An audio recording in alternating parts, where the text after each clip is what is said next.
What's going on, guys? This is Mia. Since we just got a bunch of new cards announced, so I'm not even gonna waste any of your time. Let's get right into it. So the first one is a Bisted Monster. The new name in the TCG is gonna be Bestiole. I don't know how I'm supposed to feel about that. Anyways, Bestiole, Baldrake, Dark Dragon, again, the exact same stats. And this is really relevant because this means like a bunch of things. First of all, it's a Dark Dragon, obviously.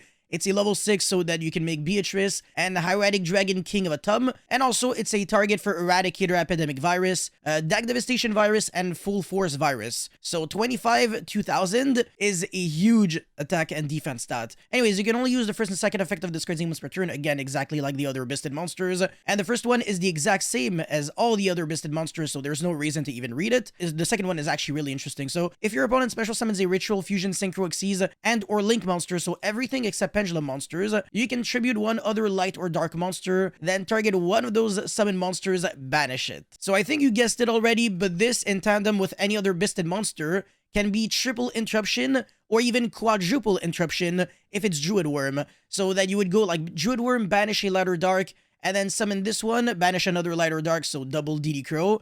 And then you, whenever your opponent summons one of these monsters, you tribute the Druid Worm in order to banish one of your opponent's like Ritual, Synchro, Xyz, whatever. And then that triggers the Druid Worm to send another monster. So that's actually insane. Imagine doing that on turn 0. Like you're going second and you're summoning monsters that not only are DD Crows, but also, you know, board breakers at the same time. It's crazy. This card's going to be really, really good in Dragon Maid Bisted, Dragon Link Bisted, or maybe just splashable like as an engine in whatever. But yeah, and also you don't have to tribute a Bisted monster necessarily. It's really just any other light or dark monster. So that's actually just fantastic. I only have positive things to say about this card. I'm really down for this. All right, the second one is Sword Soul Dragon of the Abyss, Fire Worm, level 8, 3029. This is, oh, I'm pretty sure that those are the exact same stats as the new Labyrinth monster. Anyways, cannot be normal summoned or set, must be special summoned by a Worm's monster effect. You can only use the first and second effect of this card's name once per turn. If a monster is banished by a card effect, you can special summon this card from the grave if it was there when the monster was banished, or hand even if it wasn't, but banish it when it leaves the field. It does have to be banished by a card effect, and it has to be a monster, so you can't really summon this off of using Desires, or I don't know, like under Shifter if a card that would be like banished by a game mechanic. Yeah, it really has to be by like a super specific effect. This card looks really gimmicky in Sword Soul. Anyways, if this card is special summon, you can target one card in the field zone, and not and or and one card your opponent controls are in their grave, banish them. Yeah, this was like one word away from being pretty nice. But apart from that, nah, yeah, it only really has value when it's summoned. You want to summon this on your opponent's turn so that it can be an interruption, and you have to rely on a field spell to be on the field, and it can't be Mystic Mine because you wouldn't be able to use this. So I actually hate this card. I think this is garbage. It will not be seeing play at all, but this one will. Now, we have some new Ice Jade cards. Obviously, Ice Jade is not really like a tier 1 archetype or anything. Ice Jade, Ergirine, Gimir, what the hell? Water Aqua Synchro, level 10. 1 Water Tuner plus 1 non-tuner monsters. Imagine if we still had Needle Fiber, so that you can quick sync this on your opponent's turn and stuff. You can only use the first and second effect of this card's name once per turn. Quick effect, you can make face-up monsters you control be unable to be destroyed or banished by your opponent's card effects for the rest of the turn. Then, if this effect was activated in response to the activation of an opponent's card or effect, you can banish all cards with that name on their field and in their grave. Not too bad. If a card or cards is banished by an opponent's effect while this card is in your grave, you can special summon this card. Yeah, it's alright, but it's a little hard to summon, and the effect is actually kind of underwhelming, to be honest. Anyways, now we have a spell card. Great Ice Jade Sword Appearance. Normal spell. You can only use the first and second effect of this card's name once per turn. It's actually a use, not an activate, so this is like a big nerf to the card. Anyways, if there is a monster on your opponent's field and or in their graveyard, so even turn 1 if you get hand trapped, and you control a water monster, not that hard to achieve. You can take one Ice Jade monster from your deck and either Foolish it or special summon it. Now, that's actually pretty nice. It would have been great if it was a quick play then. Even if you draw 2, you use one on your own turn and one on your opponent's turn.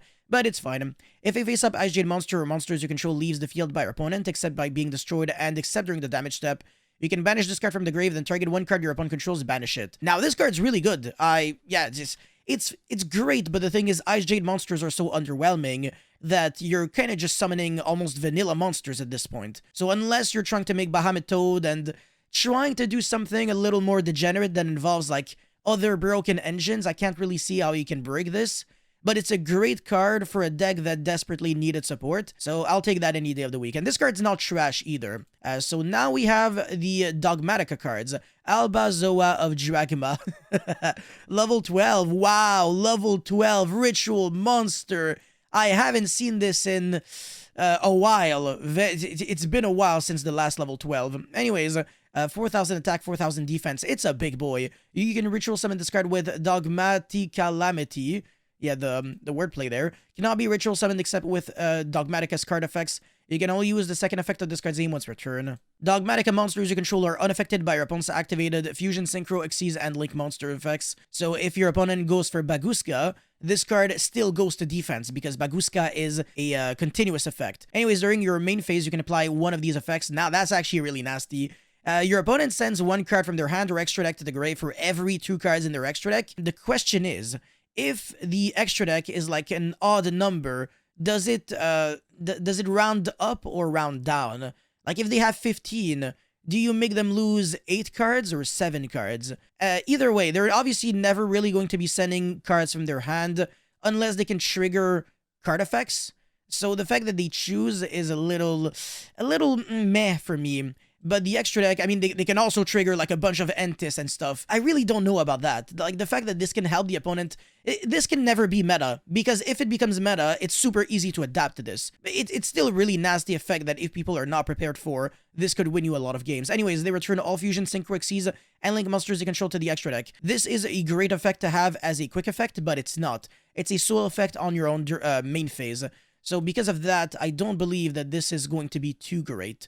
However, it can allow you to break boards going second, because this is still unaffected by all these activated effects. So if the ritual spell resolves, and you successfully summon this, you pretty much break a full board. Anyways, now we're going to go into a continuous spell card, not even a ritual spell card, Dogmaticatrix. Yes. Continuous spell, you can only activate one card with this card's name once per turn. Again, if the activation gets negated, you can just use another one. When this card resolves, so only on the activation, you can add one Dogmatica ritual monster or ritual spell from your deck to your hand. Then, if your opponent controls a monster, that's really good going second. You can add one Dogmatica card from your deck to your hand. That is really good. That is very, very good. Yeah, okay, yeah. So you can literally search like Ecclesia, you can search Punishment, Fleur de Lis, a bunch of cards actually. But the fact that you can search the counterpart that you're missing, so like you search the ritual monster and then you search like the ritual spell, is actually pretty nice. This is basically a built-in pre-prep that can make you go +1. And it gets better. Once per turn, if you control a Dogmatica ritual monster, you can look at either extra deck and send one monster from it to the graveyard. So first of all, this time you choose. So it's not like the first one where your opponent chooses. So if they make themselves lose Elder Entity Entis, you're screwed. You can make your opponent lose like the most important card. Or you can look at your own extra deck and then send like Herald of the Arclight so that you can search like another ritual monster or ritual spell or whatever. However, this time you do have to control a Dogmatica ritual monster. So unless you're trying to like, I don't know, progress into double rituals to go for game, this will rarely be the, really come up. You can also send Entis from your own extra deck to like break boards and stuff like that.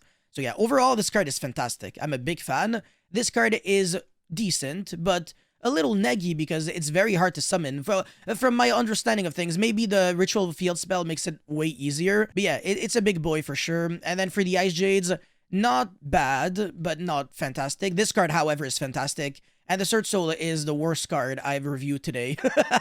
Anyways, that's pretty much it for this video. Let me know your thoughts about all these new cards in the comment section below. As always, don't forget to like and subscribe. And I'll see you guys very soon. Peace.